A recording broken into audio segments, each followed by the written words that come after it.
বেশ, তাহলে কটা প্রশ্ন করি ছেলেকে। হ্যাঁ নিশ্চয় নিশ্চয়। বাবা তোমার নাম কি? রাজকুমার। হ্যাঁ রাজকুমার, দেখে তো রাজার মনে হচ্ছে না, দেখে তো ভিখারি মনে হচ্ছে।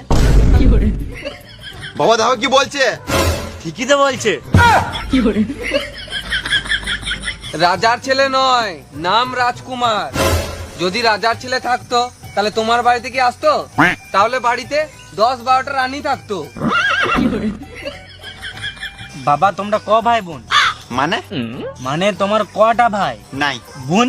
নাই কটা দিদি? নাই কটা দাদা? নাই কটা বাবা? নাই। না এটা ভুল হয়ে গেছে, এটা বলা উচিত হয় নাই। তোমার কটা মা? তুমি বলতে কি চাইছো আমরা চরিত্র নাকি? তোমার কুমড়ো ফাটে বীজ বার করে দেবো।